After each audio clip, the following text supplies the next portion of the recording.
vast array of bikes we have to choose from these days. Sometimes the bike we end up choosing can be a bit of a compromise. Well, what Kawasaki and Suzuki have tried to do here is give us the best of both worlds. Now on paper, these both bikes stack up very similarly. They're both 1000cc 4-cylinder, about 140 horsepower. They both cost about the same. Both have ABS, both have traction control. Kawasaki you can order with a GT option with 2 panniers that will take full-size crash helmets, whereas I have to say the Suzuki is more biased to the solo rider only. Now, as I say, on paper, both very similar. Let's get them out on the road and see what the differences are.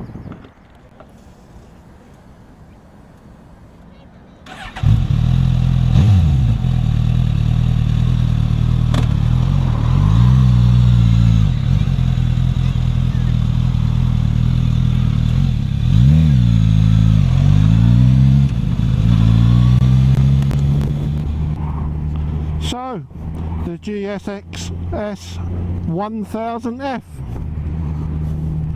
This is obviously the fared version that they brought out last year.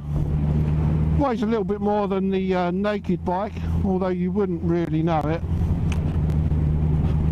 As soon as you get on this bike, you start the engine and you pull away, there's a feeling of deja vu. Sort of feeling you get when you've hugged an ex-girlfriend after a few years. Feels very familiar, but just a bit fuller and a bit wider in the girth. Well, that familiarity is the DNA of the GSXR. It runs in this bike top to bottom. For those of you that are fans of the GSXR, you'll know that this has got the older GSXR engine in it, which was renowned as being one of the all-time greats. Riding position on this is you're very upright, leant forward slightly. You've got the wide rental bars, which typically give you a supermoto feel. Slightly more flatter bars than the Kawasaki. Oh, hats off to Suzuki. The exhaust note on this is lovely. It's one of the best standard sounding exhaust pipes that I've ever heard. Really does sound great. It's got a fairly wide seat on this at the back. It's fairly narrow at the front. It's quite firm. I'm not entirely sure it'd be an all-day affair. You'd probably need a break at some point, but that's no big deal. This bike really is a growler. It fills the senses. As I say, the DNA of the GXXR is always ever present. You just get that feeling from the moment you go. It's telling you, let's go, let's go. Handling is quite precise, a lot more like a sports bike, I would say, than the Kawasaki. Ride is firm, but very good actually. It seems to be soaking up all the bumps very well. Although you don't buy a bike for this for the wind protection, the fared version of this is better than the naked bike. Obviously upper body, you're getting it on your arms and your shoulders, but you don't buy a bike like this for the wind protection. I doubt if putting a bigger screen would make a heck of a difference anyway. As I mentioned earlier, it's got the well-renowned K5 engine, which is a peach. It really is. It's a cracker. It's just telling you to go, go, go the whole time. In a word, you'd have to say it's fun with a capital F. It really is.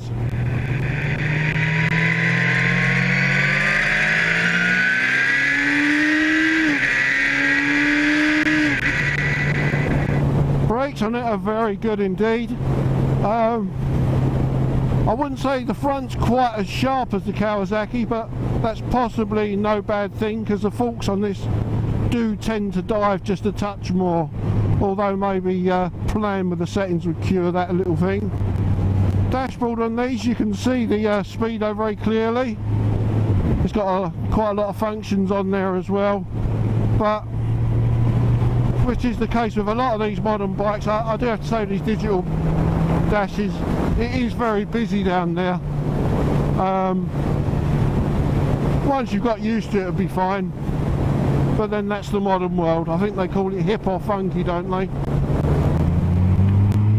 I'd hesitate to use the word mongrel because it's not. I think hybrid would be more apt.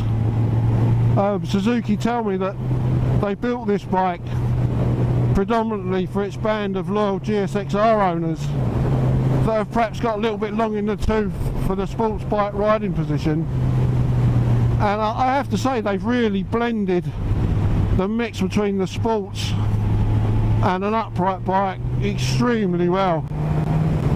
If you're an ardent sports bike rider and are finding that your wrists are getting a little bit tired and your back is starting to play you up a touch, this could be the perfect bike for you. It's got so much of the sports bike feel to it, and a touch of the hooligan as well. Probably designed it for just a solo rider.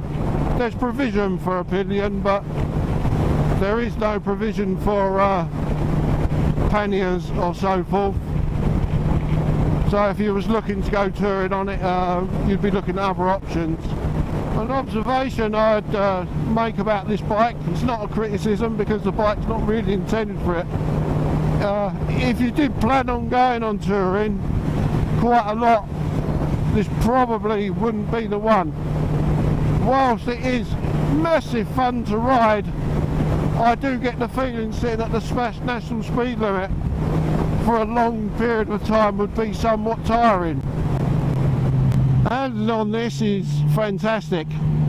It's a lot more pin sharp than the Kawasaki.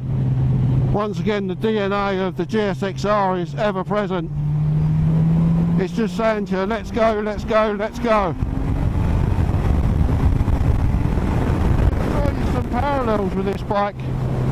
For those of you that have ridden the Yamaha MT9, I always describe that bike as a supermoto on steroids. Well, this bike I would say is a Yamaha MT9 on cocaine and speed. Whilst this bike has gained a little bit of a reputation as a hooligan, here around town it's perfectly fine. Very docile, comfortable to ride, brakes are very good. Bars are still narrow enough to nip in and out of the traffic and filter in.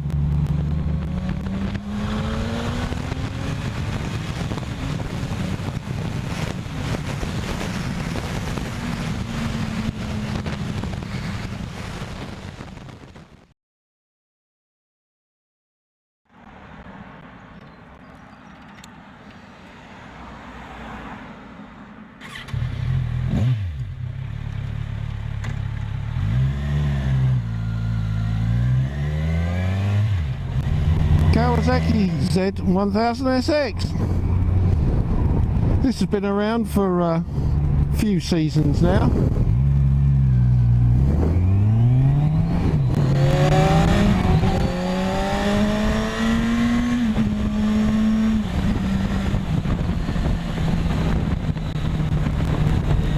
Once again, Kawasaki 4-cylinder 1000 is a peachy engine. A little bit more power in this one than in the Versus, but obviously less than the ZX10. You never really find that you're wanting for much more. Yeah, the handling on these is really good. It's surprising. You've not quite got the pin sharpness of a litre sports bike, but for the majority of riders it's going to be absolutely fine.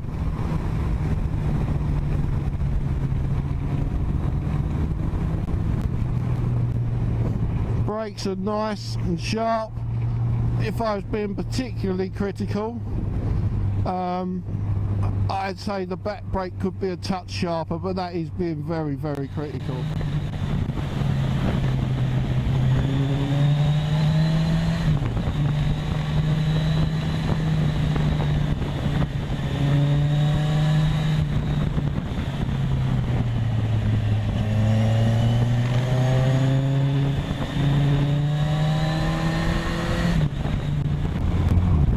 been around for a few seasons now, and I'll be the first to admit I was never really taken with the way it looked. In black was passable, but the rest of it was a matter of taste. But what I have got to say, for 2016 they've brought out this candy lime colour scheme with graphics, and I think it's transformed the bike. It does look really good, especially with the stainless steel type silencers, so yeah, hats off to them. Riding position, very, very slightly forward, does put you in mind of a sports bike, especially with the clip-on style handlebars. It's actually more forward than the Suzuki, but yeah, seat sort of a medium width on it, very comfortable. I can say that I've previously spent a full day on one of these and I didn't get numb bum syndrome at all, so nothing too bad to report there. Give you that feeling when you first get aboard it, you do get the feeling that it's a small bike, but then if it's based on a sports bike, that's the way it should be. It's got medium sort of seat height, quite a broad seat actually, a lot wider than some sport bikes. Very, very comfortable. This has got the slipper clutch on it for this season, and the more power Kawasaki put through these slipper clutches, the more sense they make. If you're pressing on and you're coming down through the gears and they're a bit heavy, you'd see what I'm saying. For those of you that have watched any of our reviews before, you'll have heard me mention the Kawasaki gear shift indicator.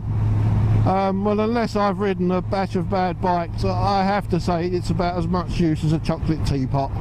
It's okay on the way up, but on the way down, it's a case of, you know, many are chosen but few are actually selected. So yeah, personally I really wouldn't bother with that. As for wind protection, you're getting a lot more than you would on a naked bike, but nowhere near as obviously a Grand Tourer.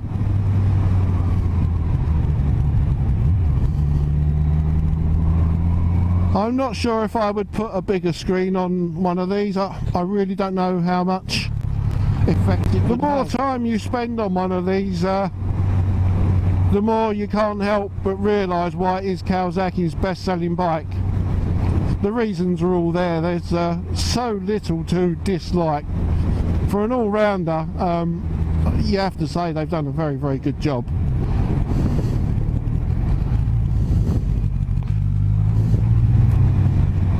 They say for this year they've upped the tank capacity and range is around the 200. I would have to say that really would be at the upper limit. I believe they market this in the sports tourer bracket. I would say lean that more towards the sports. If any of you are on bigger tourers or GT bikes and came down to this, you would notice that it's the 1000. But in saying that, it's still extremely capable. This is one of those bikes that I find it very hard to say anything bad about, in all honesty. Anything would just be nitpicking. It's a bit like a Swiss Army knife. It really has got the bases covered. As you can probably see, I'm not the best rider in the world, but can have tremendous fun lane chasing. You could pop the panniers on the back and a pillion and shoot off for the weekend as well.